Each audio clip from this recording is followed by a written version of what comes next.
você vê onde ele filma.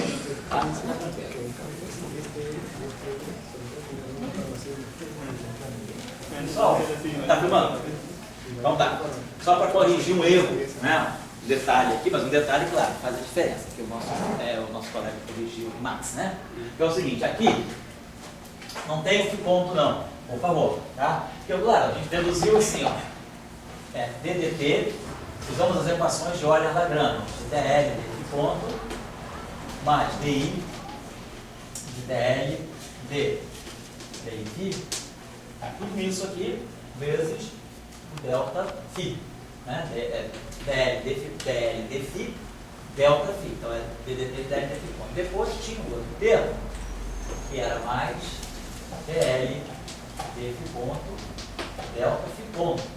Então, justamente, essa derivada atua aqui. Então, esse termo aqui, por favor, corrijam, né, desde lá do início. O termo aqui é DL, dφ ponto, delta φ. Então, aqui na nossa definição do tensor de momento angular total, da densidade de momento angular total, é o delta φ mesmo. Então, aqui não tem ponto e aqui não tem ponto. Corrijam. E depois, aqui também, não, aí aqui tudo bem. Aqui é DI, né, vezes delta φ. E aqui também, outra coisa que eu tinha que corrigir. Aqui, lembre-se que esse DL, desse ponto, está multiplicando todo o delta φ. Então, tem esse parênteses aqui, que multiplica DL desse ponto, que é o momento cada um. Então, por isso que eu botei esse colchete aqui. Tá? E depois, aqui embaixo, é DL, né? Delta φ também. Então, aqui, ó, delta φ. Esse delta φ aqui, tudo é meu delta φ. Multiplicando tudo aqui. Então aqui também não tem ponto e aqui também não tem ponto. Então, tá? Só para marcar. Estão corrigindo aí, né? Então tá. Então, agora está certinho. Então aqui não tem ponto. Então tá legal. Tinha cometido esse engano, né? De botar ponto aqui também. Não tinha. Tá claro por quê? O erro é bastante óbvio, né? Tá claro aí. Muito bem, estou chamando a atenção disso agora no intervalo aí pelo Max, tá? Então eu queria corrigir isso aí para deixar sem nenhum problema para você estar errado. Então, isso aqui é o que nós estamos interpretando como tensor de spin do campo. Isso aqui, a parte de momento angular orbital do campo. Tá? E aqui, um tensor, né, cuja divergência faz a equação de continuidade. Agora, observem aqui uma... Bom, então tudo bem. Vamos pensar se a gente pegar um conjunto só de campos escalares. Nós só temos campos escalares. Se nós tivermos só campos escalares, essa matriz aqui nunca vai existir. Um tensor de spin nunca vai estar aqui. E, claro, se nós tivermos campos escalares e com a nossa premissa de que os lagrangianos dependem só das derivadas primeiras, né, então, esse termo aqui vai ser igual a esse. Esses dois termos aqui são iguais quando a gente tem um sistema de campos escalares. Pode ser um número grande de campos escalares, mas cada campo só comparece como no máximo derivada primeira temporal e derivada primeira espacial. Só queria chamar a atenção para vocês por um fato. Observe o seguinte, olha só, DL, dφ ponto, e aqui eu tenho φ. DL, dφ ponto, né? Aqui eu tenho delta φ, opa, tá certo, aqui eu tenho DL, dφ ponto, e aqui eu tenho, opa, aqui tá certo, aqui é o ponto, tá legal, DL, dφ ponto. Então vamos observar aqui o seguinte, vamos dar uma olhadinha mais detalhadinha só aqui no tensor de spin do nosso campo. Aqui, onde eu posso apagar isso aqui? Eu vou poder apagar aqui. Bom, eu posso apagar. Vamos apagar. Vamos apagar esses campos. Vamos deixar só o campo escalar por enquanto.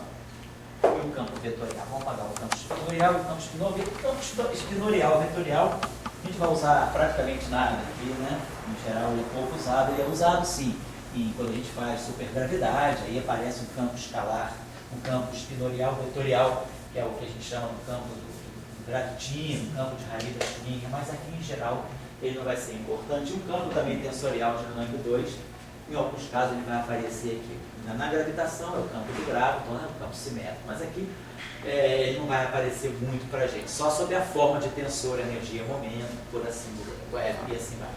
E eu vou chamar a atenção daqui para uma coisa para vocês. Vamos supor o seguinte, esses dois termos aqui, eles têm uma espécie assim de uma... Aqui eu derivo em relação à coordenada espacial e multiplico pela derivada temporal. Aqui eu faço o contrário. Eu derivo em relação à coordenada temporal e multiplico pela coordenada espacial. É a diferença entre esses dois termos aqui. Deixa eu ver o que mais eu posso colocar aqui para chamar a atenção de vocês. Parte antissimétrica. Então ali deve ter uma, vamos dizer assim, possivelmente, né, uma antissimetria. Lá em cima eu estou pegando a derivada em relação à parte temporal e multiplicando pela própria parte temporal. Tá certo? E aqui eu estou derivando em relação à parte espacial e multiplicando por uma outra derivada também espacial aqui. Vou fazer isso aí. Então aqui, ó, não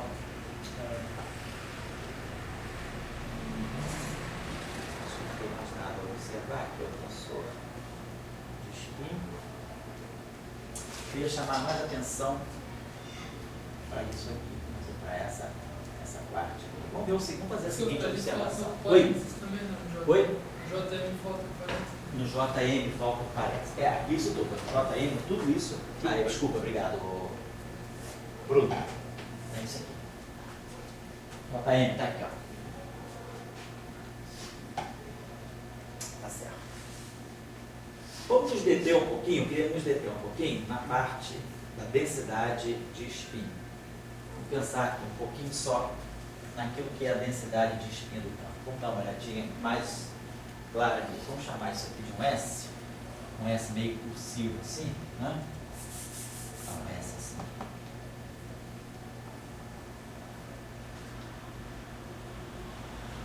Então, essa densidade de spin nós estamos fazendo o seguinte: derivada do Lagrangiano em relação a esse ponto.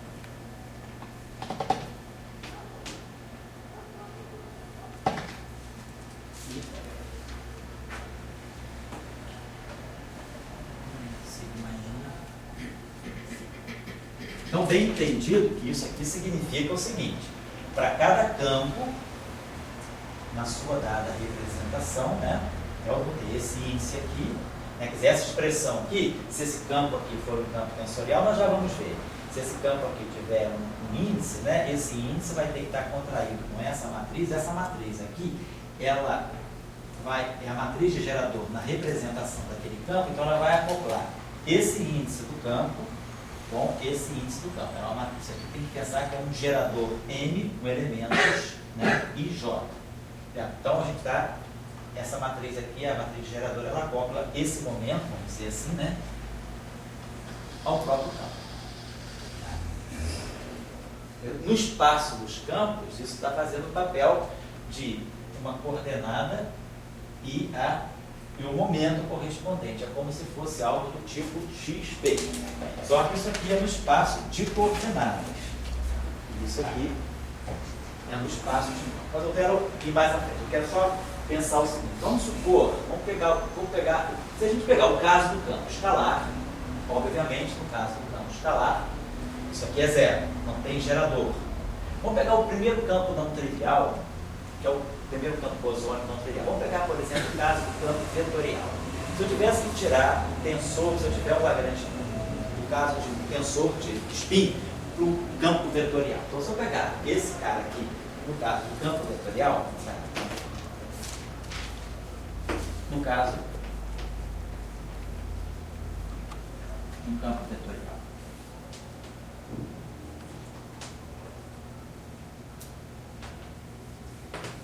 então, o que a gente está pensando é o seguinte: de onde que esse termo nasceu? Esse termo nasceu assim: dl, dφ, delta φ. Só que dl, dφ, é ddt de dl, dφ. Então, o delta φ, né, esse índice aqui, tem que estar contraído com esse índice todo aqui. Então, no caso de um campo vetorial, essa expressão vai se ler assim, esse fica fácil para vocês perceberem. A expressão vai ser dl. Então, o meu campo φ, ele tem um índice I. Então, é dl, da, I, ponto. campo φ, ele tem componentes aí. Aí aqui, claro, tem I, sigma M. Aí, esse índice aqui vai ter que estar contraído com o delta φi, delta AI, mas o delta I é I, J, a J. Então, no caso de um campo vetorial, o que eu quero dizer para vocês é que o tensor de spin ele vai ser visto assim, a matriz geradora da rotação, ela entra aqui para acoplar esse índice, com esse índice aqui. Vou colocar assim, então, vamos pensar que no caso do campo vetorial real. Assim. Bom, então essa matriz aqui, que é menos I, epsilon, M, I, J. Então, menos I, o I dá 1, então vai ficar epsilon, M, I, J.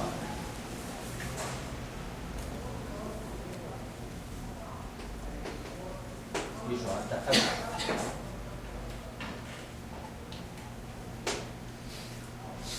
Então, nesse caso aqui, a gente está vendo que esse objeto aqui promove, né, uma antissimetria entre esse campo aqui, né, e esse campo que está aqui. Muito bem.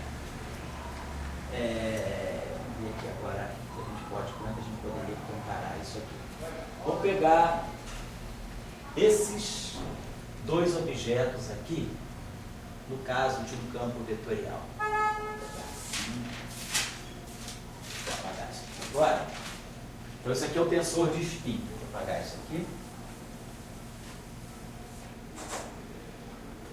Uma coisinha aqui. Por exemplo, se eu pegar isso aqui no caso de isso aqui, eu vou ter sempre DL desse ponto, esse carinha aqui é o 0, 0. Pegando componente temporal com componente temporal, acho que não teria muita coisa interessante para comparar. Vamos dizer, vou pegar esse carinha, vou pegar o P2. Só para a gente ver, no caso do campo vetorial, então, P2I. No caso do campo vetorial, isso aqui é DL, D, DI. Só que o meu campo φ, nesse caso, ele tem um índice. O índice já está declarado aqui, então não posso usar esse aqui, cima J. Estou pegando o P2 também no campo vetorial. Vai ficar D, derivado do Lagrangiano em relação a DI de AJ. E aí, claro, vezes AJ, ponto.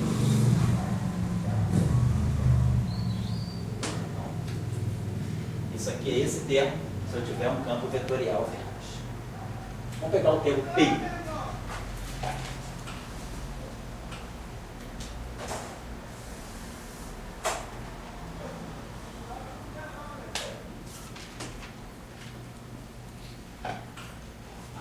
Se a gente pegar lá o termo PI, nós temos DLD,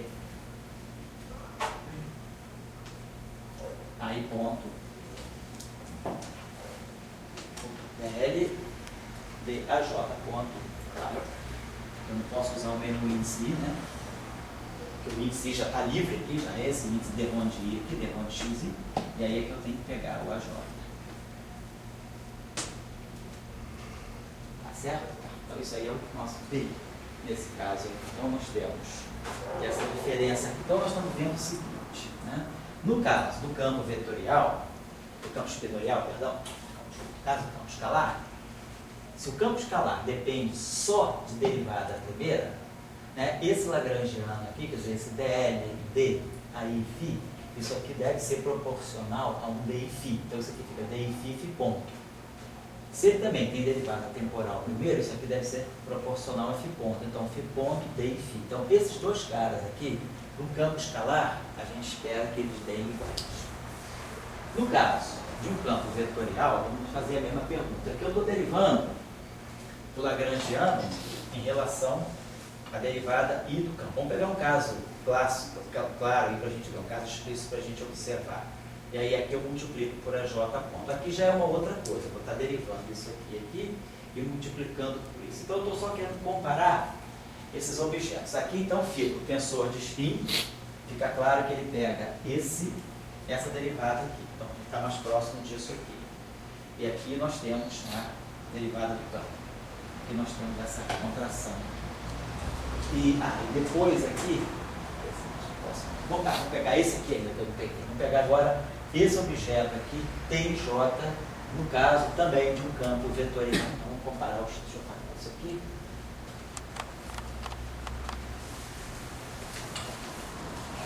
Para a gente ficar com tudo isso sob controle. Então, aqui eu calculei PJ, calculei o PJ, e agora vamos calcular o TJ.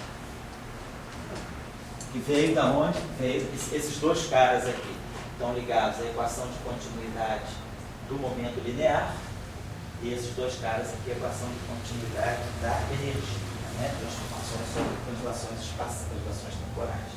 TJ, então, vai ficar. Claro, o índice I e o índice J já estão declarados, então, para eu poder pegar um campo vetorial, aqui tem que ser a capa. Então, isso aqui vai ficar L. DJ de a capa. E a capa menos delta J.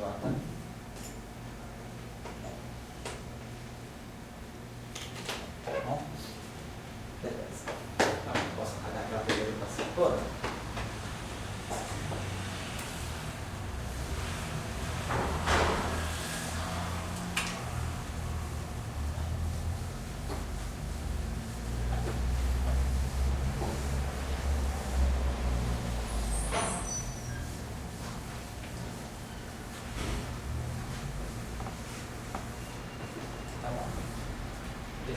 Isso aqui a gente pode precisar. Então, vamos pegar um caso aqui. Vamos supor que a gente tenha um campo. Vamos pegar um exemplo. Vamos pegar um exemplo claro aqui, um exemplo concreto. Uma dependência. Vamos supor que eu tenho um campo vetorial e que o meu lagrangiano tenha essa forma. Tipo, A e ponto. Como se fosse assim, a ponto ao quadrado, então alguma coisa que está medindo, né? A velocidade do campo ao quadrado. E aqui, pode ter até um parâmetro alfa, vou colocar aqui no meio, aqui um alfa sobre 2, a ponta ao quadrado, e aqui, onde que a gente pegasse um beta sobre 2, a divergência de A ao quadrado. Tá, isso aqui está claro. Então, termo aqui de escalar de Lorentz, nós temos escalar de rotação. Podemos pegar aqui um termo de rotacional, gama sobre 2, rotacional de A ao quadrado, e aqui um termo que eu posso chamar de μ sobre 2, A ao quadrado, a escalar A. Tá? Então, eu tenho essa grandeza aí, é um escalar. Então, eu vou propor essa grandeza aí como um candidato a lagrangiano. Tá bom? Então, o que a gente vai precisar ver? Bom, precisar derivar, esse termo aqui, por exemplo, né? Vou precisar derivar, vamos precisar derivar em relação a DI do AJ. Então, vamos primeiro fazer isso aqui. Vamos ver quem é DL dA J.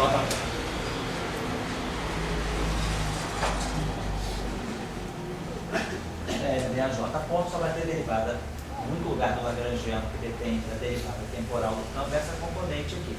Isso aqui é uma J ponto escalar a J ponto, fazer essa derivada aqui vai dar um fator 2, vai ficar alfa. Tá? J ponto. Então, é o que sai dali. Vamos precisar agora derivar esse lagrangiano em relação a DI a J, ou DJ a K, tanto faz. Precisar fazer uma operação desse tipo aqui. Derivar o lagrangiano em relação às derivadas espaciais. Vamos fazer isso aqui.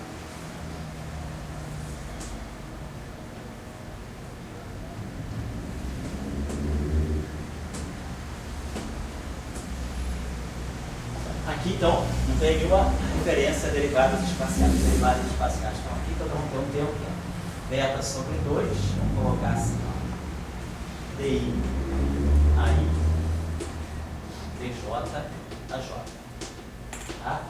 Isso aqui é uma divergência, separadamente uma divergência. Como esse índice aqui já está saturado, esse índice aqui tem que estar saturado, tem que ser diferente desse, não pode ser o mesmo par, senão a gente estaria contabilizando termos errados. Então, e aí é divergência, esse aqui é divergência. Esse aqui é rotacional, rotacional. Então, esse termo aqui eu posso escrever como se gama sobre 2, né? Rotacional de A, componente I, ou seja, epsilon, I, J, kappa, J, a kappa. E depois o outro termo vai ser epsilon, I, N, DJ, N, aí. Então isso aqui é o rotacional. Esse termo aqui só depende de A. Então, está fora, aqui não vai entrar, porque aqui eu preciso tirar tempo dependendo da derivada de A, da derivada de A, da derivada de A e da derivada temporal ou da derivada espacial. Então, esse termo aqui, por enquanto, não vai interessar. Oi, tchau. Oi, Carlos, tudo bem, cara? Pra gente ver aí, todo sujo, cara. Não tem problema, não. Tudo bom? Eu passei com vocês.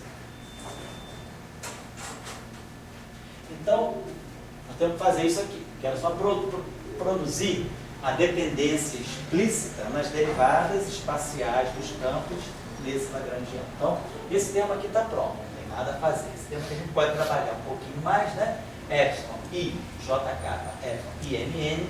Eu posso melhorar isso aí, é um delta de IM, delta de JN, menos delta de M, delta de JN, delta de KN, delta de JN, delta de KN, menos delta de JN,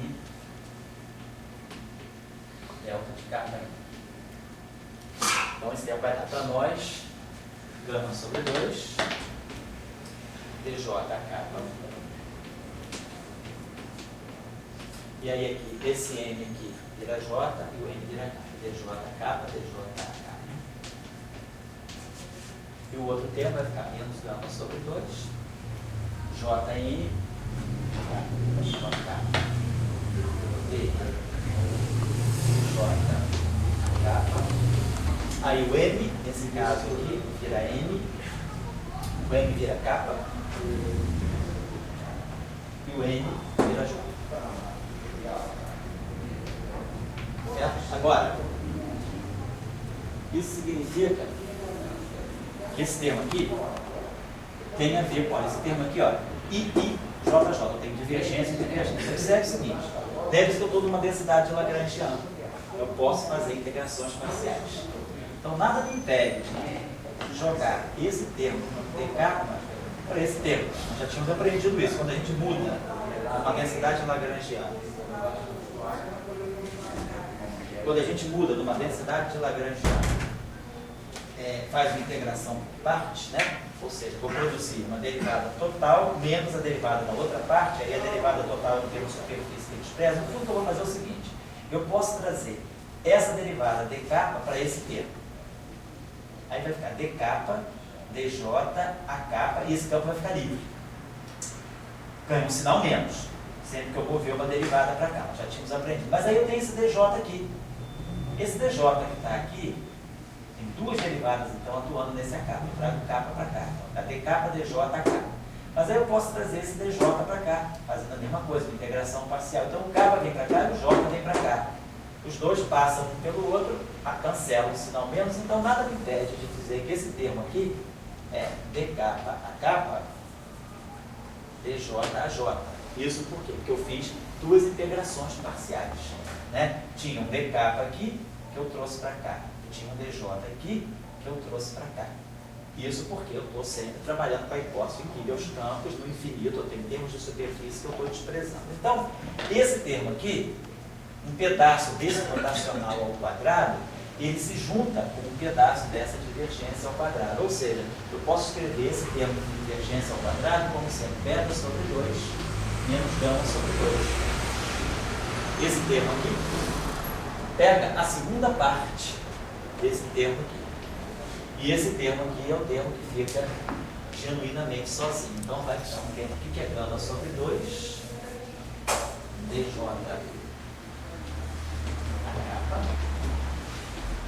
DJ, aqui vocês veem que eu não posso fazer nada, né?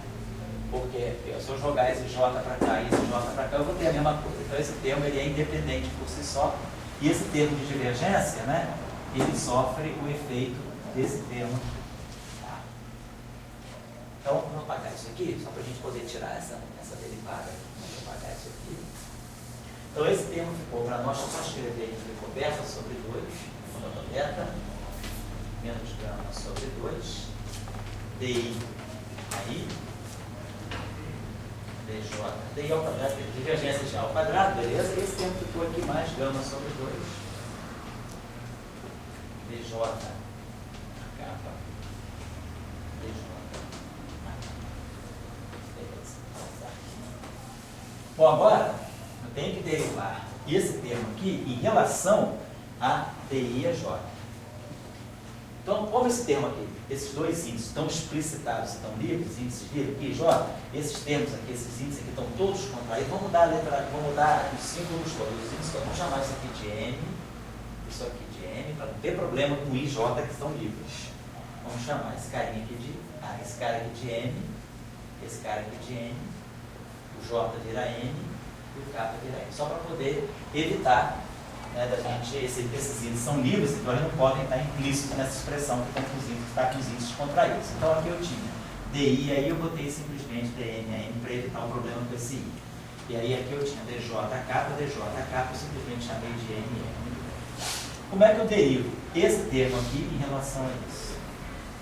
Então eu estou derivando alguma coisa que é um quadrado em relação a uma outra coisa. Vai dar um fator 2, a derivada do quadrado é 2 vezes o termo vezes a sua derivada. Então isso aqui vai dar 2 com 2 vai cancelar e vai dar um termo que vai ser B menos gama.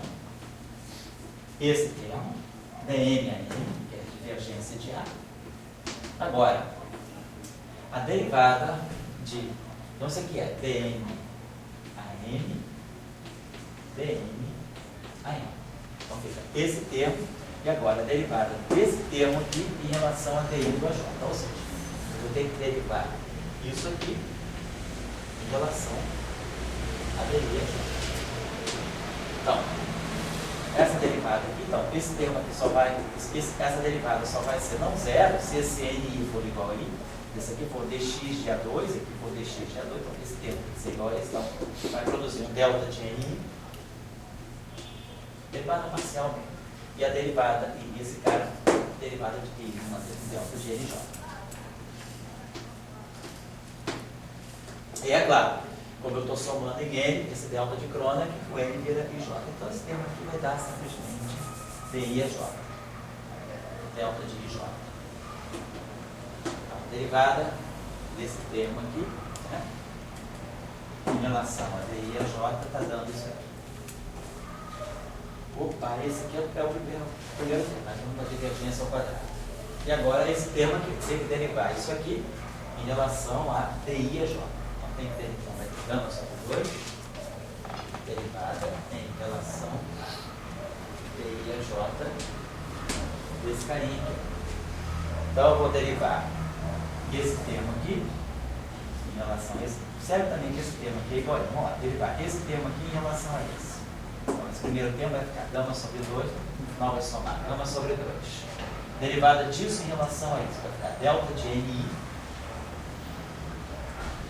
delta de NJ, dN a N, mais gama sobre 2, primeiro, dN, derivada disso em relação a isso, delta de NI, delta de NJ. Então, claro que esses dois termos são iguais, eu posso esquecer esse termo e tirar o fator 2. E aí isso aqui vai dar para nós mais gama DI a J.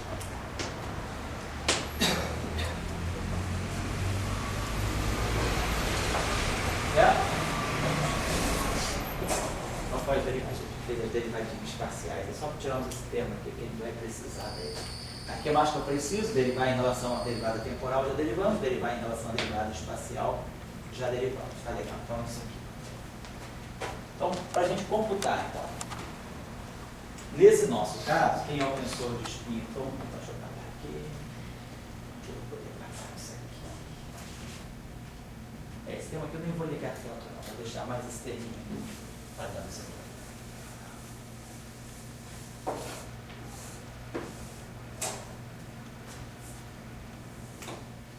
Então, vamos ver os nossos tensores lá, quem são? PTUI.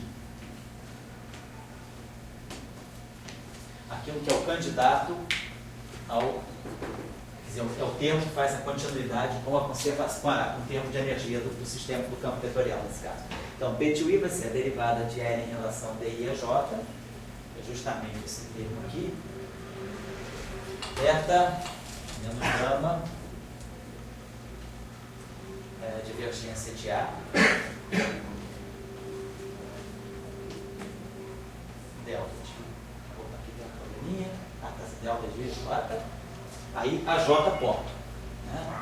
Isso aqui produziu delta de J, mas isso aqui tem que ser contraído com o AJ ponto, então vai ficar aí ponto.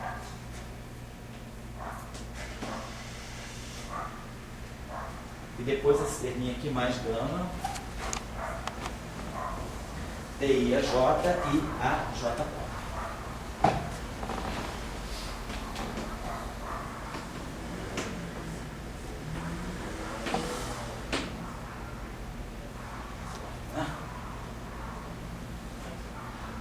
Que é o nosso TI, esse aqui é o candidato ao momento. Esse aqui é o que veio genuinamente da lei de continuidade associada à invariância sob translações espaciais. Então, o PI vai ser DL, D, A, J ponto. Vai ficar alfa, a J ponto. DI a J. DI a J. Tipo esse aqui. Só que um parece um parâmetro gama e o outro parece um parâmetro alfa. Tá certo. Então a gente está vendo que no caso do campo vetorial, a gente tem que. Esses dois caras não são a mesma coisa realmente. Né? No caso do campo escalar seria o caso do campo vetorial na TI. E depois PTUI, e agora vamos pegar o TJ também, que vai ser interessante para nós. Pelo menos a parte inicial. Essa parte aqui é simétrica, vai deixar delta L, né? Delta J, é DL, D, esse termo aqui. É isso tudo aqui, então vai ficar. Nesse caso aqui é DJ a K. Então vai ficar aqui um delta de J a K. Então vai ficar beta menos gama. Divergência de A. E aí aqui vai produzir um delta de. Opa, delta de JK. Delta de JK. Então, a K vira a J. Então, vai ficar aqui DI. DI fica tranquilinho aqui. Né? Que eu estou produzindo. Opa. Vou pegar isso aqui. O J tem que ser um índice livre, né? Para produzir um delta de JK.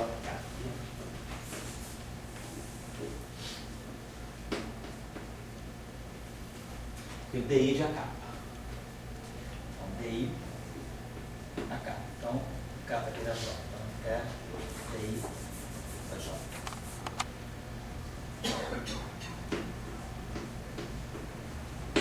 Certo? E depois ainda tem esse pedacinho aqui. Mais gama. Aí, ó. DJK. DJK. DJK.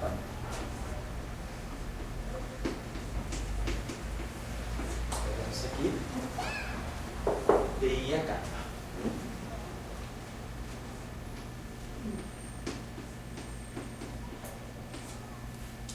E aí, claro, menos delta e J.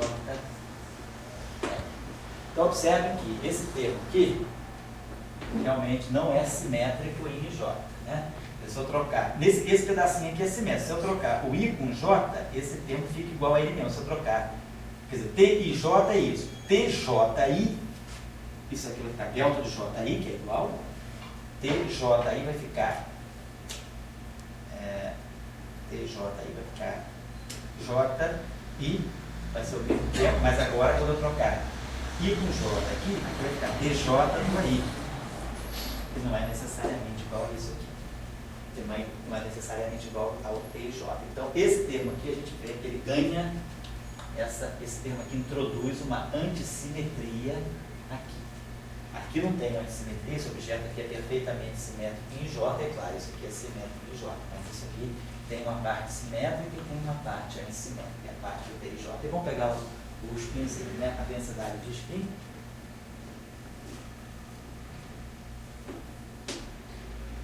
Então, no nosso caso, dl de AI ponto, é alfa AI ponto,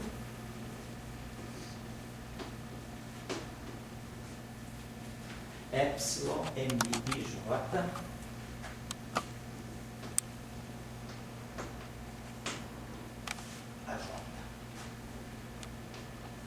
Então, nesse caso, você tem um produto vetorial direitinho, né? Quer dizer, isso aqui nada mais é do que alfa A ponto vetorial AJ componente M, né? Isso aqui deve ser o seguinte, cada um tensor de spin é alfa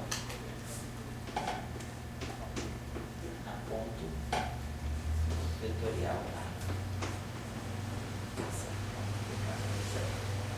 Então, introduz, tá certo? Também aqui, um objeto antissimétrico, né, do que o produto escalar, do que o produto vetorial é antissimétrico. Então, o que a gente está observando, agora a gente fica com uma questão, né? O que é esse tensor? Esse tensor aqui deve estar representando o momento do campo. Esse vetor aqui, esse objeto aqui, é o que veio realmente, né, da lei de conservação sob invariância translacional. Então, esse cara aqui deve estar associado à conservação do momento angular, do momento linear, desculpa, e esse cara aqui com o tensor de tensões. Tá certo. Agora, o que a gente gostaria de ter aqui, né, se tem a relação, qual é a relação do tensor de spin com tudo isso? Quer dizer, o tensor de spin, basicamente, está me introduzindo essa matriz aqui. Quer dizer, a ideia, no caso do campo de spin 1, que esse termo aqui é a contribuição devida ao spin. Então, a gente está introduzindo, né, tem essa assimetria aqui entre, é o que sai do produto vetorial para esse campo aí. Se a gente pegasse, por exemplo, no caso do eletromagnetismo, que a gente já tinha estudado, no caso do campo de Maxwell, né, vamos apagar aqui, isso aqui é geral. Se a gente pegar lá o caso do campo de Maxwell, quando nós tínhamos produzido a ação de Maxwell, que era, deixa eu apagar, acho que eu não posso escrever aqui. Posso apagar isso aqui? Estou guardando essas expressões, porque talvez a gente não vá precisar delas.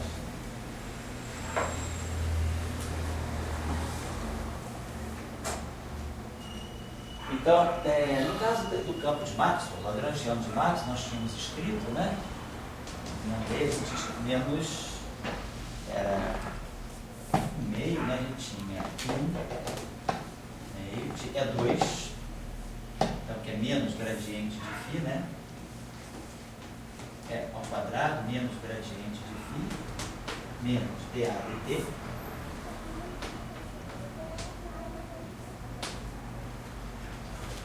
E aí menos C2, né? É 2 menos C2D2, menos C2 sobre 2, rotacional de A ao quadrado, né? Isso aqui é o que estava dando, era o que dava para nós o lagrangiano de Maxwell, né? É 2, tínhamos feito menos P2.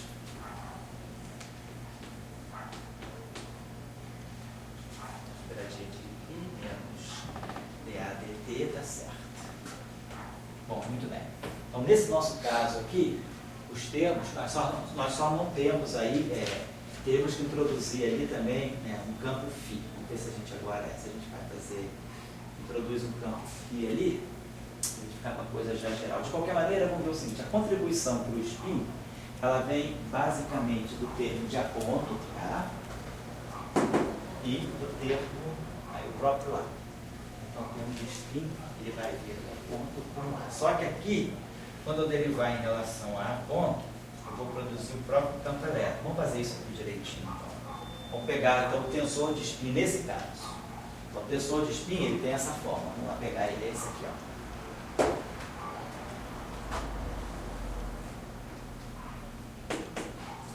tensor de spin. Então, nesse caso do elétron, então, vamos pegar agora o caso do eletromagnetismo, tá? No caso de Maxwell. Então, nós temos dois campos em questão agora. Temos o potencial φ e temos o campo A. Claro que φ aparece sem derivada temporal. Então, vamos discutir isso mais à frente, quando a gente for falar da simetria de Gauge, né? Qual é o significado de φ não ter derivada temporal aqui. Bom, mas aí é que eu tenho φ e A. Então, o tensor de spin ele vai ter que envolver dois campos. Vai ter que ter dl desse ponto. Só que, quando eu pegar aqui o campo escalar mesmo, escalar φ verdadeiro, né? Esse φ aqui é genérico. Aquele φ de lá, ele é um escalar de rotações. Então, ele não tem gerador. Na hora que essa soma aqui, eu vou ter que pegar dl, dφ ponto i sigma n φ, mais dl, dai ponto i sigma n ai.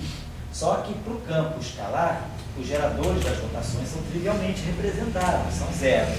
Então, a parte escalar não vai dar contribuição através desse termo. Esse pedacinho aqui, né, a parte de momento angular de spin, ele só vai vir do próprio A, próprio vetorial. Então, isso aqui vai ficar dl, dai, ponto, e aí, aqui tem I. Então, isso vai ficar sigma m.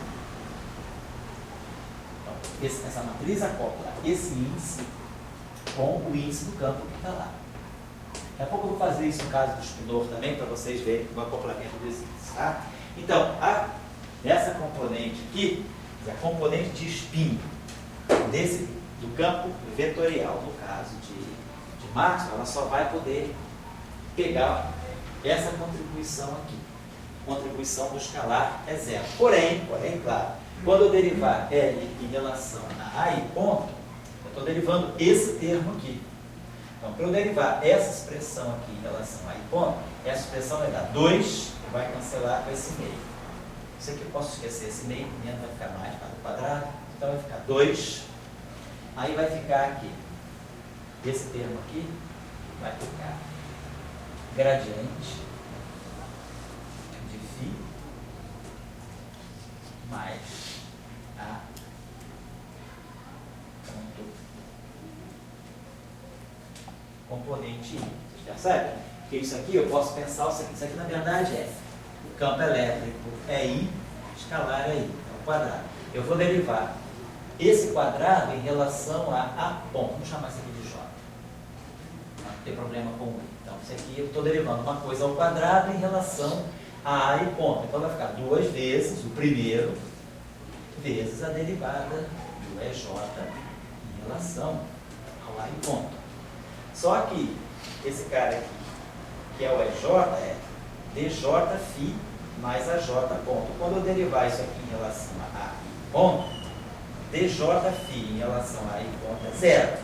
Agora, AJ ponto em relação a A e ponto é o delta de J. Então, vai dar simplesmente o RI. Então, essa derivada aqui, quer dizer, derivar esse termo aqui em relação a A e ponto é 2 vezes esse cara, por causa dessa expressão. Tá? No fundo, eu estou derivando um quadrado. A derivada de um quadrado em relação a qualquer coisa é 2 vezes aquela coisa vezes a derivada da coisa em relação ao que eu quero, nesse caso, o A e ponto. Mas aí, para derivar isso que está aqui dentro em relação a A e ponto, só esse termo vai contribuir. Ele vai contribuir exatamente com o delta. Então, vai me dar justamente esse vetor. Agora, esse carinha aqui, então, é menos I, vai ficar I, vai ficar epsilon M I J a J. Então, nesse caso aí, o tensor de spin, isso aqui é menos o campo elétrico, isso aqui é menos o campo elétrico, então isso aqui vai ficar M, isso, I J, isso vai ficar menos E vetorial A componente E. Então, eu posso até esquecer isso. Tá? Então, o tensor de spin, no caso do campo eletromagnético, então, vai dar isso. Então, isso aqui seria, por exemplo, no nosso caso, né? No caso do Lagrangiano de massa, seria a densidade de spin da radiação eletromagnética. Claro, a densidade de spin, nesse caso eu falo da radiação eletromagnética, eu estou falando, na verdade, do spin do fóton. Né? Se pensar depois, né, a radiação, uma visão corpuscular, ela tem um quantum associado que é o fóton, então isso aqui seria a densidade de spin dos fótons, né, dessa radiação. Tem mais ou menos claro como a coisa funciona, né? Então é só a gente pegar, quer dizer, essas componentes. Agora, a gente vai, no caso relativístico, no caso da gente introduzir campos relativísticos, essa situação fica um pouquinho mais delicada, porque aí nós vamos ter, como na relatividade, a gente acopla, né? Fala de um espaço-tempo, e aí a gente fala do T e do X, né? A gente vai ter uma maneira de relacionar melhor essas grandezas, porque é o grupo de Lorentz que vai estar mexendo. Quer dizer, no caso da relatividade, no caso da teoria não relativista, que é o que nós estamos fazendo aqui, teoria galileana não relativística, as rotações, elas não misturam esses objetos aqui. Agora, no caso do grupo de, quando a gente fala de Lorentz, né, esse objeto aqui vai se misturar com esse, porque tempo e espaço se misturam. Esse objeto aqui, uma coisa espacial, se mistura com uma coisa tensorial. E aí a gente vai ter umas relações mais amarradas, umas relações mais interessantes aí, para a gente poder ver a questão da simetria e não simetria daquilo que é o tensor de energia e momento. Tá? Por exemplo, aqui, nesse caso aqui, né, se eu quisesse descrever conservação da energia, no caso do campo vetorial, ou seja, a gente já tinha falado sobre isso, a gente tem problemas aqui, porque esse termo aqui dá alguma coisa que não é muito bem invariante de gauge. Então a gente sabe, não é invariante de gauge, então a gente teria uma energia que depende do calibre. Então a gente já sabe que no formalismo canônico nunca é muito interessante a gente tirar essas grandezas físicas. É sempre melhor a gente trabalhar essas grandezas físicas, né, fazendo as leis de conservação a partir das equações de campo. Então a gente viu na aula passada, numa aula aí, pegava as equações de Maxwell, iterava as equações de Maxwell, tirava a conservação da energia, depois pegava aquilo que era o momento, derivava em relação ao tempo, tirava o tensor de tensões, e aí agora a questão seria como tirar, né, o tensor de spin, como tirar o momento angular a partir das equações de Maxwell também. É que eu tiraria, né, o tensor de momento angular a partir das equações de Maxwell. Então, eu só queria discutir com vocês, vou dar um intervalo agora de novo, né?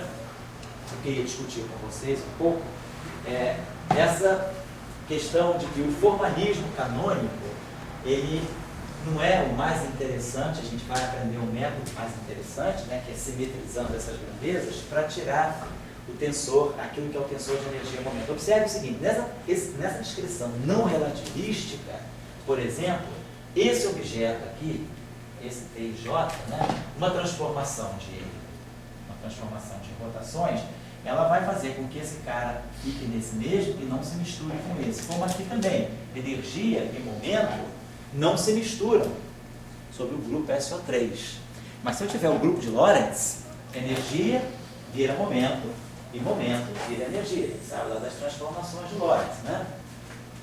T', né? Qual a gama T menos V sobre C2 X, né?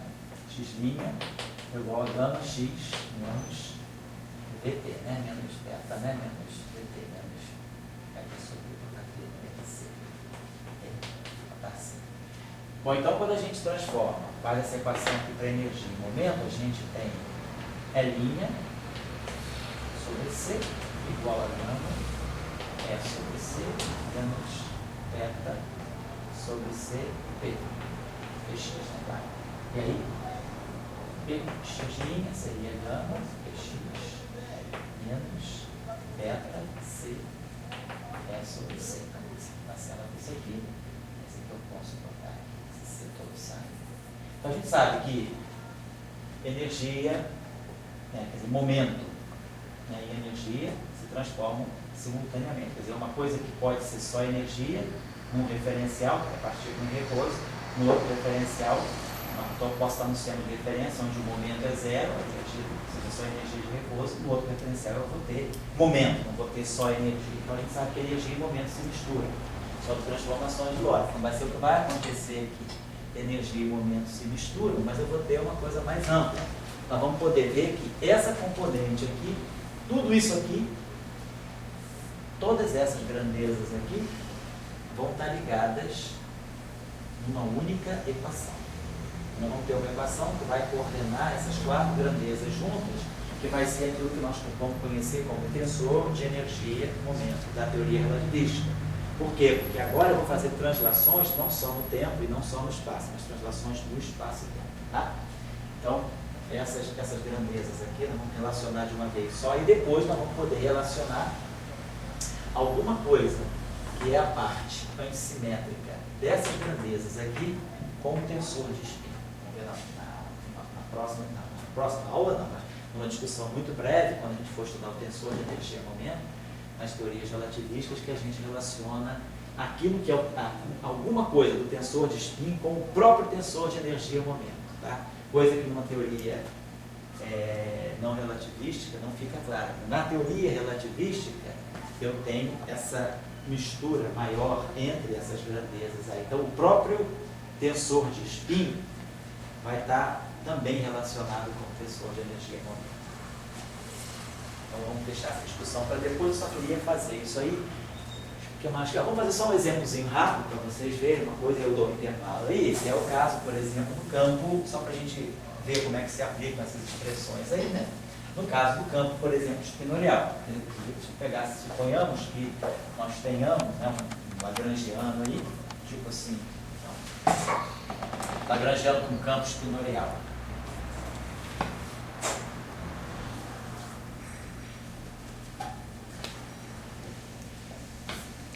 Vamos pegar um lagrangiano com campo, pegar um campo espinorial psi, né? Pegar um lagrangiano desse tipo.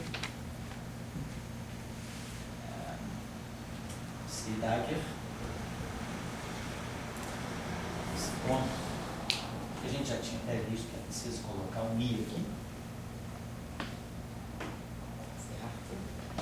E aí aqui a gente podia pegar um termo que vai ser isso aqui, mais esse Dagger I. E aqui as matrizes de Paul, sigma, gradiente.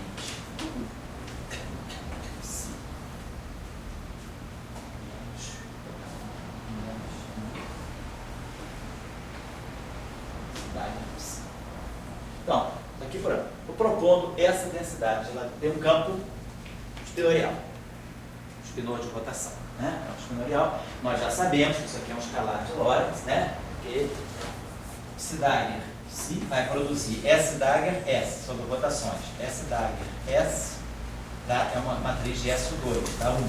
Se eu fizer uma rotação aqui, nós vamos produzir S Dagger gama S.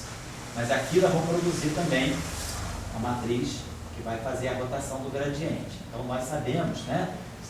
Por que isso aqui é um invariante sobre rotações? Por que isso aqui é um escalar de rotações? Se eu fizer uma transformação de rotação, nós sabemos que isso aqui vai S Dagger, S Dagger. Né? Como um espinor se transforma sobre rotação. Aqui fica a matriz sigma, vamos dizer sigma I. Aqui é D dxi.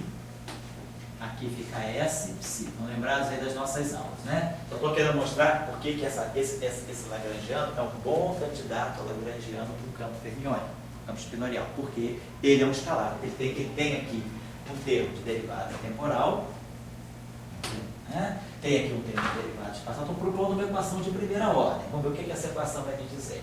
Então, esse termo aqui é um escalar. Vou apagar isso aqui. Esse termo, se eu fizer uma transformação de Lorentz, né? Claro, todo mundo está lembrado que psi Dagger psi é um escalar.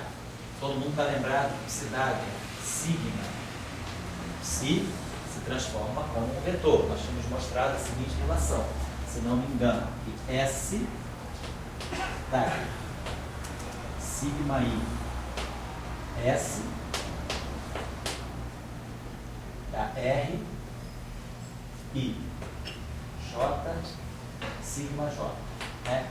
Algumas aulas anteriores, quando a gente trabalhou aquela relação entre as transformações, essas são três que as transformações SU2, né, passando por um espaço complexo bidimensional, a gente mostrava que as matrizes que fazem as rotações de Lorentz no espaço bidimensional, as rotações espaciais no espaço bidimensional, elas se fechavam nessa relação aqui com as matrizes que fazem a rotação no espaço bidimensional. Então, são as matrizes de SO3 e aqui as matrizes de SO2. Tinha essa relação aqui que nós tínhamos visto, se não me engano.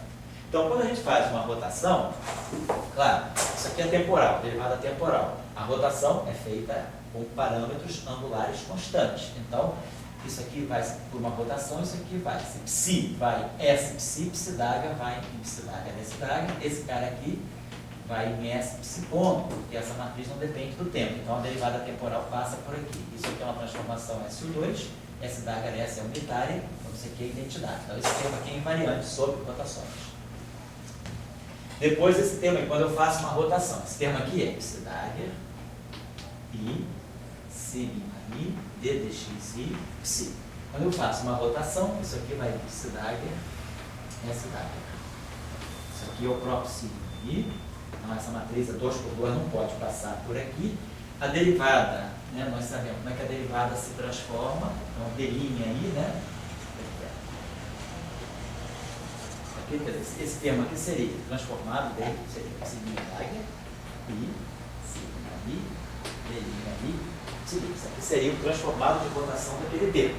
Quero mostrar que isso aqui é um escalar de rotação, ou seja, esse termo é igual a esse. Fazendo a transformação, tudo vai se cancelar. Então, é o que nós estamos fazendo aqui. Então, isso aqui dá psilinha, dá psidaga, essa daga. E, aqui, sigma. Quem é D'? D, derivar em relação a x' I. É derivar em relação a xj, derivar xj em relação a x' I. Então, D' é derivada, vou botar aqui, isso aqui é dxj, dx' aí, derivada em relação a xj. E isso aqui é S psi. Essa é a transformação de rotação desse termo aí. Nós já sabemos como é que mexemos com essas coisas. Então, esse S aqui é uma matriz 2×2, isso aqui não tem nada a ver, isso aqui é uma coisa 3×3, essa matriz, só que ela vai sanduichar o C. Então, ela vai ficar na seguinte expressão: psidaga, S daga, sigma I, S. dxj, dx' I, dj, psi. Então, esse carinha aqui está dando para nós R, I, J, sigma, J. Esse carinha aqui é só fazer o inverso, né? X' é igual a Rx. Essa matriz aqui é a própria matriz dessa matriz, é o R. Então, X é igual a R menos 1 X'. Então, a derivada de xj em relação a x' aí é R menos 1 J I. dj. E aí tem o psi, é o psidaga. E aqui tem o psi. Aí é claro, R, aqui tem um índicezinho a mais, né? Que é R, I, J. Aqui tem que botar K. R, K, sigma, K, né? Porque isso aqui é muito, né? Isso aqui é. Isso aqui é muito. Então fica R, K, sigma, K. Aqui fica R menos 1. Tá isso dentro, né? X' é igual a x' aí é igual a R, I, J, XJ. Nós invertemos essa equação. X' é igual a R menos 1 X. Então isso aqui significa que xi é R menos 1 PJ, x' é J. Então quando eu derivar, vamos botar o contrário, XJ. Então, quando eu derivar xj em relação a x' I, eu vou estar produzindo R menos 1 JI. Então, R menos 1 JI vezes R I K é a inversa, dá um delta de JK. Se delta dá um delta de JK, então isso aqui se cancela, fica isso aqui. Então, psidaga, sigma, escalar gradiente. Então, isso aqui realmente devido às transformações espinoriais serem aquelas com S2, esse objeto aqui é perfeitamente invariante sobre rotações. Então isso aqui é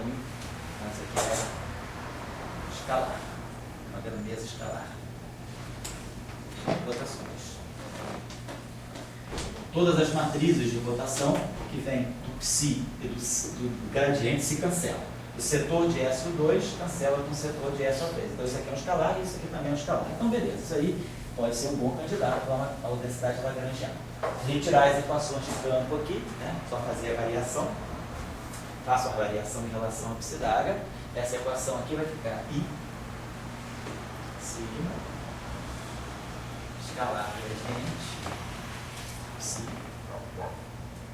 menos bipsi mais y ponto igual a zero. Ou seja, posso colocar isso aqui igual a menos y ponto. Tá legal. Então, isso aqui seria a minha equação geral. Né? A equação exatamente tipo equação de Dirac, só que seria uma equação de Dirac. As tenores de duas componentes, não as tenores de três componentes, né? De quatro componentes, como é o caso relativístico.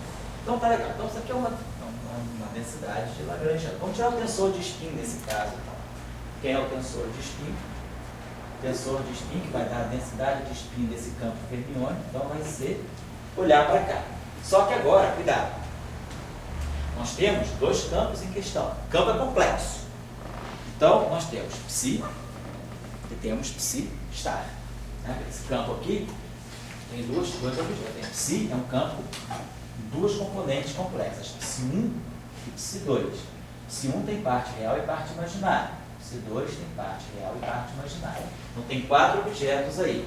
Então, ou eu escrevo tudo pela parte real e pela parte imaginária do psi, ou eu trabalho com esses objetos aqui como sendo dois campos independentes. Quer dizer, os dois real e imaginário que estão aqui são o real e imaginário que estão aqui. Então, eu trabalho com isso aqui. Em vez de trabalhar com parte real e parte imaginária, a gente trabalha com Z e Z star e não com X e Y. Pode fazer essa alternativa. Muito bem.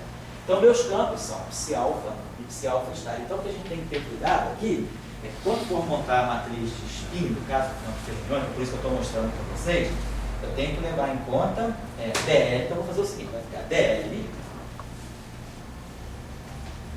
de psi alfa ponto, vamos derivar em relação, vou pegar o φ como sendo psi alfa. E, agora, quem é a matriz que faz a rotação do setor fermiônico? Nós já sabemos, o setor espinorial é sigma m sobre 2, são as matrizes de Pauli sobre 2, são os geradores das rotações do setor espinorial. Então, é claro, vai ser I sigma m, né, elemento, vou botar aqui sobre 2, sigma m, tá, o elemento alfa, beta, psi beta. Fiz isso para φ igual a psi alfa. Agora eu tenho que fazer a mesma coisa para φ igual a psi alfa estar. Então, nós vamos ter mais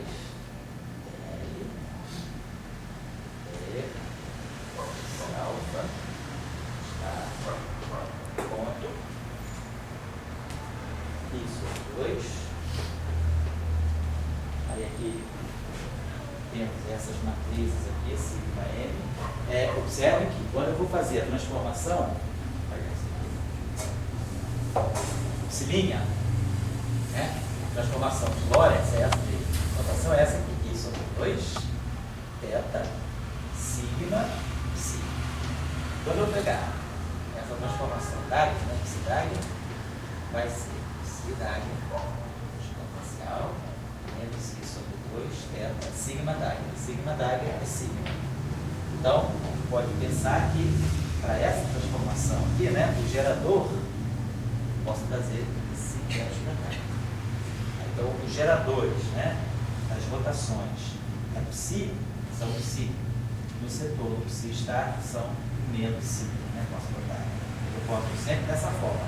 I, parâmetro, gerador. Como aqui apareceu menos I, eu trago I para cá. Então, é I, parâmetro, gerador. Então, no espaço dos dados, o gerador é menos a matriz sigma sobre 2. Então vamos botar aqui, então isso aqui vai ficar menos sigma m alfa beta psi beta. Está. Certo? Então eu fiz tudo direitinho aí. Peguei φ igual a psi e φ igual a psi está. A gente tem que pegar, o que eu estou querendo chamar a atenção para vocês é isso aqui. Que quando a gente escreve essas expressões, esse φ aqui está representando o conjunto de todos os campos que estão no Lagrangiano. Então, eu tenho que fazer essa soma para cada campo que está no Lagrangiano e cada campo com o seu respectivo gerador de rotação. Então, no caso do campo vetorial, ela só tinha o próprio A. E o gerador era aquela matriz que tem elementos de matriz epsilon, kappa e j. No caso do campo fermiônico, então nós temos dois campos presentes, né? Um campo e o seu complexo conjugado. Então, isso que a gente está fazendo aí. Aí a derivada de L em relação a psi alfa ponto, é esse termo aqui. Quando eu derivar isso aqui em relação a psi alfa ponto, eu vou estar produzindo I psi dagger ou I psi alfa star. Né? Esse termo aqui eu posso pensar assim, ó, isso aqui é I psi alfa star psi alfa ponto. Então, quando eu derivar em relação a psi alfa ponto, eu estou produzindo isso aqui, I psi alfa star. Então, o primeiro terminho lá vai ficar I psi alfa star.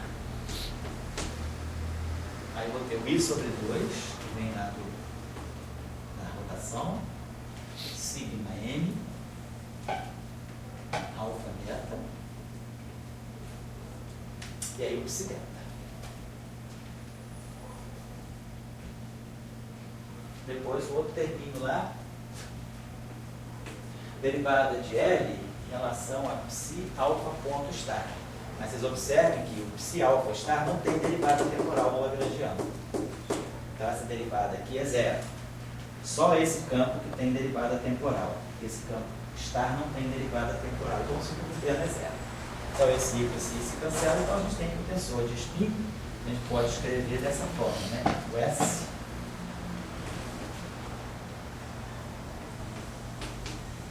e combinado para ficar menos 1/2 psi dagger sigma psi. Que é o que a gente sabe, isso aqui justamente é o que está medindo, né, o spin do campo fermiônico, do campo espinorial, certo? Sai automaticamente.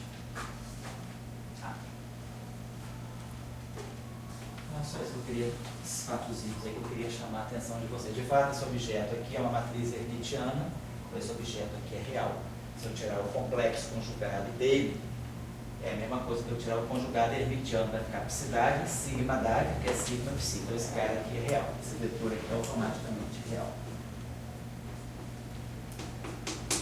Bom, então, só para vocês verem como é que a gente opera um pouco com essas coisas. Mas o formalismo de campos é bom porque ele nos dá um procedimento bem sistemático de nós obtermos a partir das invariâncias, né, das simetrias, a gente obter leis de conservação no formalismo canônico. Eu vou elaborar como essa discussão vai vir à tona de novo no caso das transformações dos campos relativísticos. Eu vou deixar a discussão para o caso relativístico, que é uma discussão mais rica de como relacionar o tensor de spin com o tensor de momento e energia, né, devido à antissimetria que aparece, para a gente poder definir aquilo que é o verdadeiro tensor de energia a partir do formalismo canônico e não necessariamente a partir das equações de Cantor.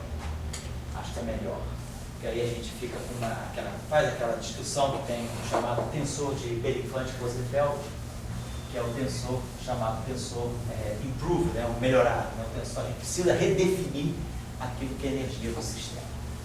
Mas, de qualquer maneira, a gente foi vendo como é que essas grandezas aparecem. Eu vou dar um exemplo para vocês fazerem, cara, agora fica como exercício, uma nova simetria que eu não coloquei, que é uma simetria de natureza espacial, que é muito interessante, muito em situações físicas, que é a chamada simetria sob dilatações.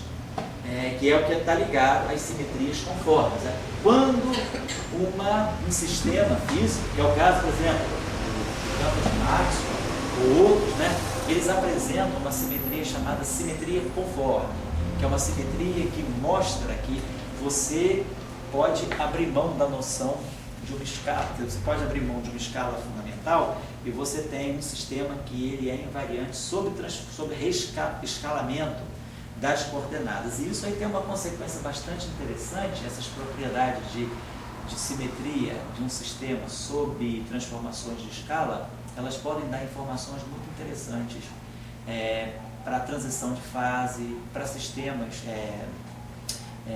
onde a gente tem função de correlação de longo alcance, né, devido à presença de uma massa zero. É interessante, e a gente pode tirar muitas informações sobre as funções de Green a partir da simetria de escala. Então eu vou definir para vocês no espaço tridimensional. Depois eu vou trazer essa discussão para o grupo de Lorentz, né, para o espaço de Minkowski. Vamos supor o seguinte: nós temos uma seguinte transformação de simetria. Eu posso pegar as coordenadas espaciais e ou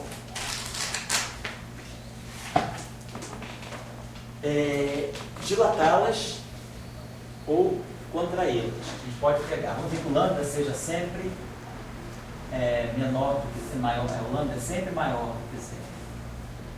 Vou colocar assim, tá? Maior sempre. O lambda é maior ou igual a zero. Pode ser menor, pode ser, ele é maior ou igual a zero. Maior que zero, maior que zero. Se ele for menor do que 1, eu estou reduzindo o módulo do vetor. Se ele for maior do que 1, eu estou expandindo o vetor. Então eu tenho uma dilatação quando o lambda é positivo, quando o lambda é maior do que 1, e tenho uma contração quando o lambda é menor do que 1. Então é mais vantagem a gente botar aqui um exponencial. Em vez de trabalhar com esse lambda, né, poderia botar um parâmetro xi aqui, que é um parâmetro de dilatação, mas como esse xi é um número positivo, né, todo número positivo é exponencial do número real. Então a gente geralmente trabalha com as transformações dessa forma. Né? Quer dizer, se lambda é positivo, maior ou igual a zero, a gente tem uma dilatação. Maior que zero, a gente tem uma dilatação. Aí o exponencial é maior do que 1. E se o lambda é menor do que zero, a gente tem uma contração. Então essa transformação aí é uma transformação chamada transformação de dilatação. Tá? Então, é como as coordenadas se transformam. Tenho que, por exemplo, ou seja, x' aí é elevado a lambda xi. Então, a derivada de x' aí em relação a xj é a lambda delta j. Vou colocar dessa forma. Então, eu sei que isso aí é uma transformação de dilatação. Vamos supor, e aí vocês vão ter que pensar, né, que eu tenho uma situação onde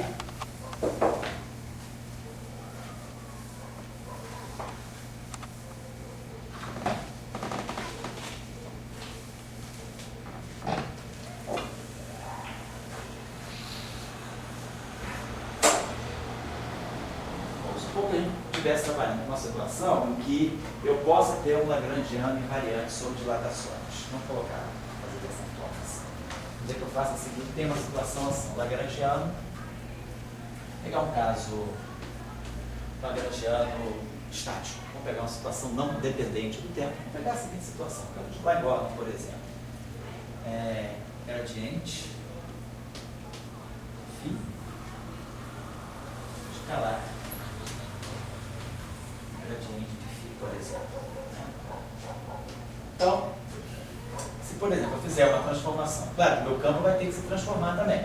Por exemplo, se eu quiser fixar e dizer o seguinte, quero esse lagrangiano, que se eu fizer isso aqui é di φ, se eu fizer uma transformação de dilatação, eu vou ter um fator, é a lambda para cada derivada. Então esse termo aqui é o seguinte, vou escrever ele dessa forma, isso aqui é di φ. E o campo, né, ele pode ter uma dimensão. Vamos pensar aqui, olha só, essa densidade de lagrangiano, ela tem campo por unidade de comprimento, campo por unidade de comprimento. Se a densidade lagrangiana ela tem uma dimensão a ação é uma coisa. Se a gente tem uma ação, tem isso aqui, ó.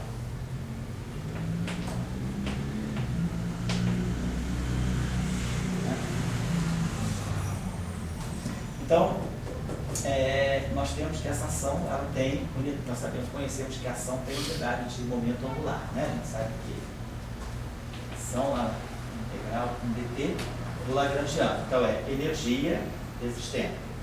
Né? Energia vezes tempo é a unidade, né, da constante de Planck, né? Joule segundo, né? Segundo. Então, isso aqui é uma unidade de momento angular. Então, a ação tem dimensão de momento angular.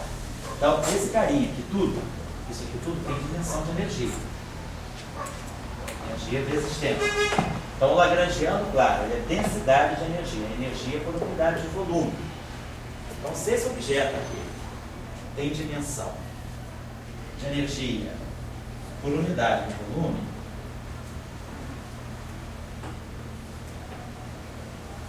né? E esse cara aqui tem dimensão de 1 sobre comprimento, então nós temos que esse objeto todo aqui tem dimensão de energia por unidade de volume. Então eu vou ter 1 sobre comprimento ao quadrado vindo dos gradientes. E aqui vou ter a dimensão de φ ao quadrado. Então a dimensão de φ ao quadrado vai ser comprimento ao quadrado sobre o volume, ou seja, energia por unidade de comprimento. Então meu campo φ, ele tem dimensão, ele não é um objeto adimensional, nesse caso aqui. Tá? Nesse caso aqui, esse campo vai ter uma dimensão de comprimento ao quadrado sobre o volume, que dá 1 sobre comprimento, energia por unidade de comprimento. Energia sai da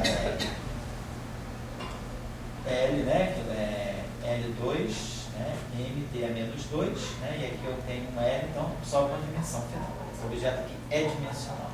Então, meu campo tem dimensão. Se meu campo tem dimensão, meu campo sente uma transformação de escala. Se eu mudar a escala de comprimento e meu campo carrega uma dimensão de comprimento, se eu mudar a escala, meu campo também vai sofrer, ele vai se reescalar, porque ele carrega aquela dimensão de comprimento que eu estou fazendo no escala. Então, vamos pensar o seguinte, quando eu faço uma transformação de escala, a transformação de escala, ela afeta não só as coordenadas espaciais que estão sendo escaladas, ou seja, eu estou mudando a escala, né, de medida de comprimento, e aí tudo aquilo que tem unidade de comprimento na sua constituição, ela vai ser reescalada também. Então, o meu campo, a gente pode pensar o seguinte, o campo novo, nas coordenadas novas, ele vai ter aqui, vamos colocar aqui um fator, que podemos chamar aqui, ele vai ter o LH da lambda, mas claro, ele não vai se escalar igual ao comprimento, porque ele não tem unidade pura de comprimento, mas ele tem um certo fator de escala vindo da reescala dos comprimentos. Então, a gente pode colocar aqui, vamos colocar aqui um dφ. O que significa esse dφ aqui? Esse dφ aqui significa a dimensão do campo φ, né? O coeficiente de escala do campo φ. Se meu campo tiver dimensão de comprimento a menos 3, quando eu reescalar o comprimento por um fator, né, lambda, é claro que meu campo vai reescalar de 1 sobre lambda terceira. Então eu estou colocando aqui aquilo que a gente chama de dimensão de escala do meu campo φ. E aqui φ de x. Pode chamar, vamos chamar esse D aqui, para não fazer muita confusão, vamos chamar de alfa, para não fazer muita confusão. Então, vamos dizer, alfa é a dimensão de escala, alfa é aquilo que a gente chama de dimensão de escala do campo.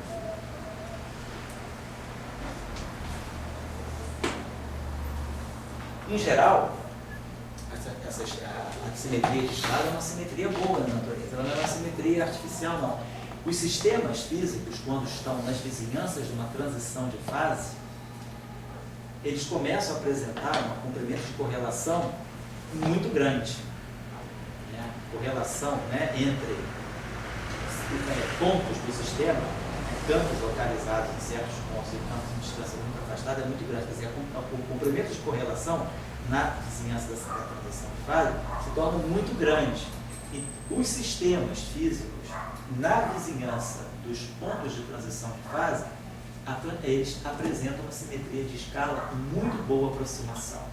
Por exemplo, se a gente pegar espalhamentos de partículas elementares, altíssimas energias, como no caso, por exemplo, do LHC, pegar objetos, altíssimas energias, quando você está a energias muito altas, você começa a estar trabalhando com distâncias muito pequenas, né? São coisas complementares. Então, energias altíssimas significa que você está estudando processos a distâncias muito pequenas. Se você está falando de distâncias muito pequenas, pequeníssimas, distâncias, vamos dizer, na faixa de 10 a menos 20 metros, 10 a menos 20 centímetros, se você trabalhar com 10 a menos 20 centímetros, ou trabalhar com meio de 10 a menos 20, ou com um terço de 10 a menos 20, isso faz diferença. É uma boa aproximação você mexer na escala, porque você está a distâncias que tendem a zero. Se a tua escala de distância está tendendo a zero, trabalhar com zero, ou trabalhar com uma constante vezes zero é a mesma coisa. Então, na região assintótica de distâncias muito pequenas, a simetria de escala é uma boa aproximação. De fato, em física de altas energias, a gente se aproveita muito da simetria de escala para tirar aproximações boas para certas situações físicas. Por quê? Porque a altíssimas energias, a simetria de escala começa a ser uma simetria cada vez mais exata. E daí, isso aí é o que nos leva ao estudo do grupo conforme. O grupo conforme, né, como nós vamos falar, quando a gente for falar do grupo de Lorentz, do grupo de Poincaré aqui, a gente vai falar do grupo conforme também, que é uma extensão do grupo de Lorentz, do grupo de Poincaré, mostrando a possibilidade de eu ter invariância sobre dilatações no espaço-tempo. E isso aí é um regime de boa aproximação para uma classe de fenômenos. Na matéria condensada é a mesma coisa. Quando nós temos sistemas de campos, né, sistemas com infinitos graus de liberdade, que estão na região, nas vizinhanças de um ponto crítico de transição de fase, é lícito a gente usar a simetria de escala como sendo uma boa aproximação para tratar o problema. De fato, muitas vezes se tira um conjunto bom de informações sobre transições de fase de um sistema nas vizinhanças do ponto crítico, adotando justamente a simetria de escala como invariância aproximada, numa boa ordem.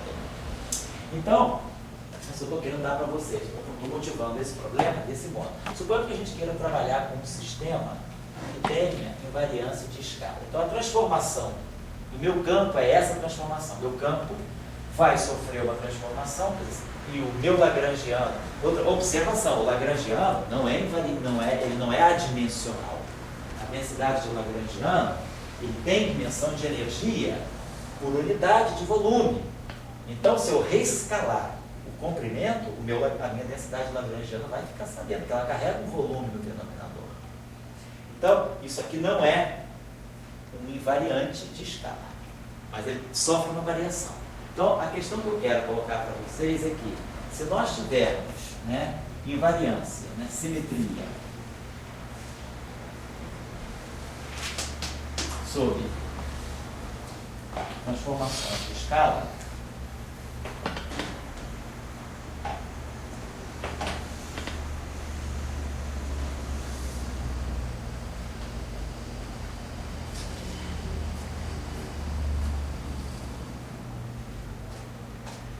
a questão é, vamos querer tirar simetria, vamos querer chegar à equação de continuidade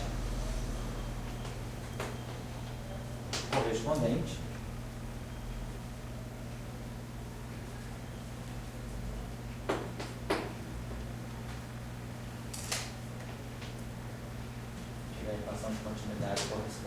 e identificar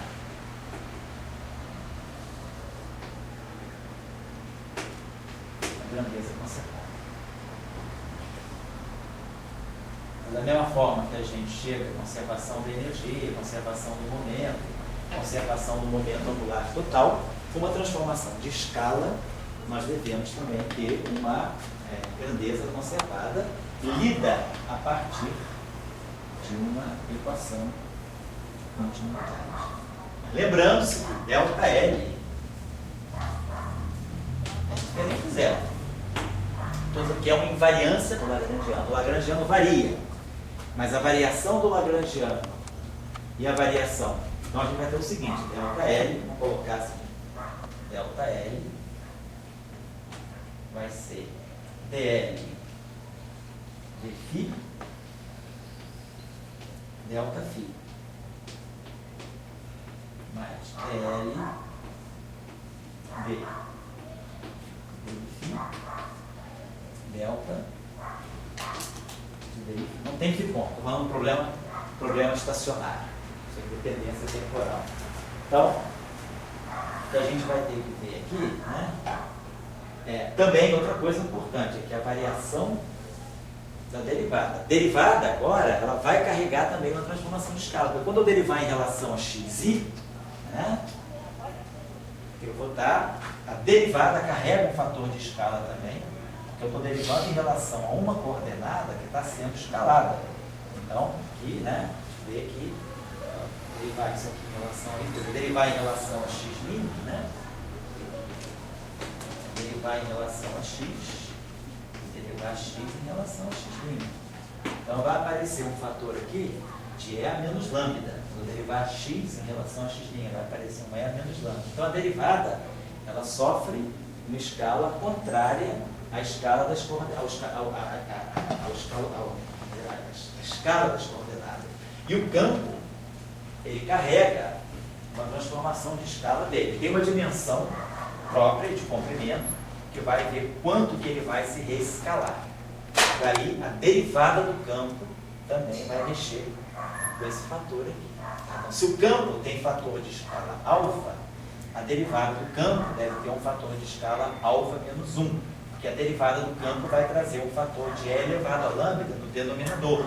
Então, quando eu derivo em relação ao campo, eu jogo uma potência de comprimento para o denominador.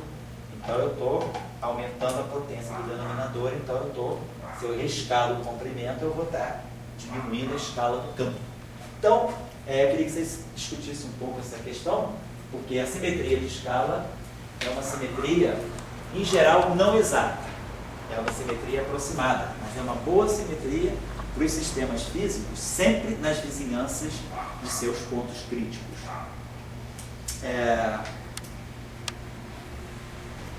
Por exemplo, o sistema de a eletrodinâmica, Maxwell, né? Vou pegar só o campo de Maxwell, mas não, eu ir direto, a gente vai direto, a gente acaba agora, acaba antes da hora. O campo de Maxwell, o lagrangiano dele, né? Ele, por si só, as equações de Maxwell, a gente pode ver que elas têm uma simetria de escala também. Em geral, o argumento físico é simples, né? Um modelo lagrangiano, ou um sistema físico, se ele não tiver uma escala de comprimento fundamental, alguma coisa que caracterize uma escala de comprimento intrínseca a ele, ele tem simetria de escala. Por exemplo, se a gente falar de cargas elétricas, elétrons, os elétrons, né, pensa na versão microscópica da teoria, sabe que grandezas com uma certa massa, quer dizer, partículas de massa m, elas têm uma grandeza intrínseca associada a elas, que é o comprimento de onda de Compton, que é H cortado sobre MC. Né? Toda partícula massiva, ela tem um comprimento de onda de Compton fundamental. Ela define uma escala de comprimento. Ou seja, o que é o comprimento de onda de Compton da partícula?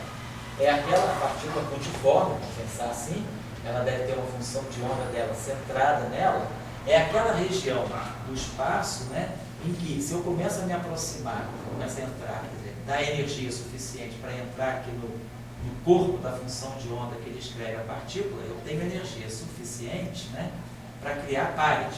Então, o comprimento de onda de Compton da partícula, ele define, né, uma partícula que tenha massa, ela tem intrinsecamente associada a si um comprimento de onda de Compton, que é quando aquilo que descreve, né, essa partícula, ou seja, a função de Green associada ao campo dessa partícula, ele começa a ter um decaimento, a função de Green começa a ter um decaimento para distâncias maiores do que maiores do que isso aqui, esse comprimento de onda de Compton. Se eu tiver muito aqui fora, é a região que eu não sinto muito a partícula. Se eu estiver muito próximo da partícula, a gente começa a sentir a partícula à medida que a gente está a distâncias muito próximas do seu comprimento de onda de ponto. Então, partículas massivas, elas, em geral não, elas têm um comprimento de onda de ponto associado. Então, elas têm uma escala própria. O elétron, né, mesmo que tudo acabar, o elétron ele não perde a noção de que existe uma escala fundamental. Né? O comprimento de onda de Compton do elétron, na faixa de 10 a menos 13 metros. Né? Então, existe uma grandeza fundamental associada ao elétron, comprimento fundamental. Então, em geral, objetos massivos têm um comprimento de onda de Compton não nulo. E isso define uma escala fundamental. Agora, no caso da eletrodinâmica, o fóton é de massa nula. Se a gente pensar na natureza da radiação, né, em termos de microscópicos, né, em termos quânticos, o fóton é de massa nula. Então, se ele tem massa nula, eu não tenho uma noção de uma escala intrínseca de comprimento. Então, é natural que a eletrodinâmica pura, a radiação eletromagnética, possa ser descrita em boa aproximação por uma simetria de escala, porque falta uma escala fundamental. Mas, quando eu coloco massas, né, ou comprimentos fundamentais, se eu tiver uma teoria em que eu tenha grandezas, né, parâmetros de acoplamento ou parâmetros de massa, eu automaticamente estou introduzindo na teoria uma noção de comprimento fundamental. Então a simetria de escala é perdida, porque eu tenho um comprimento fundamental na teoria, eu não posso trabalhar com qualquer escala, porque existe uma escala preferencial na teoria. Então, em geral, as teorias de massa nula, quando a gente escreve sistemas de massa nula, partículas de massa nula, elas estão associadas a teorias que têm invariância de escala. E se uma teoria tem invariância de escala, nós podemos ter resultados muito precisos sobre ela às custas dessa simetria de escala. A gente pode usar a simetria de escala como sendo um procedimento para tirar informações precisas ou até não perturbativas sobre o sistema. Então é importante, né, sobretudo na questão de sistemas, quando eles começam a se aproximar da região de pontos críticos, quando eles vão começar a realizar certas transformações de fase, eles vão sofrer certas transições de fase, que a invariância de escala pode ser usada para tratar o sistema naquela região particular. Então, vocês podem dar uma estudadinha sobre isso, e isso é que vai dar origem depois àquilo que nós chamamos de grupo conforme.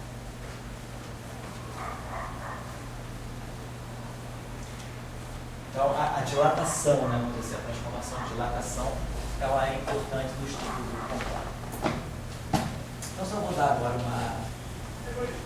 mais ou menos, basicamente, a gente falou sobre, não vou nem falar sobre a simetria de fase, carga, vou deixar isso tudo para falar no caso relativístico, aí a gente já aborda um caso mais geral. Acho que eu queria só um pouco falar sobre as transformações espaço-temporais no espaço dos campos, como a gente fez agora, para poder fixar melhor essa parte aí de teoria de grupo.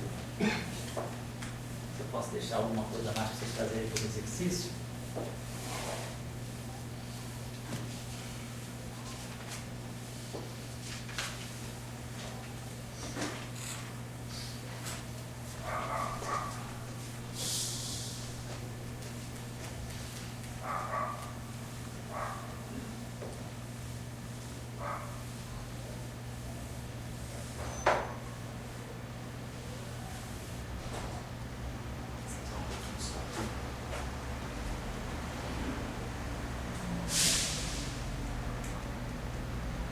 Então é a seguinte situação.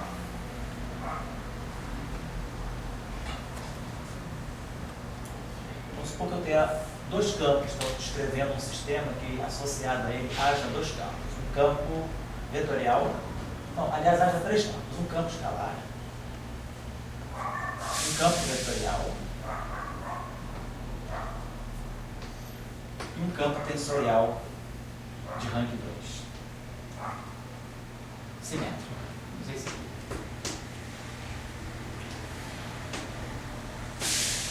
Vamos dizer que eu proponho a seguinte densidade lagrangiana para esse sistema.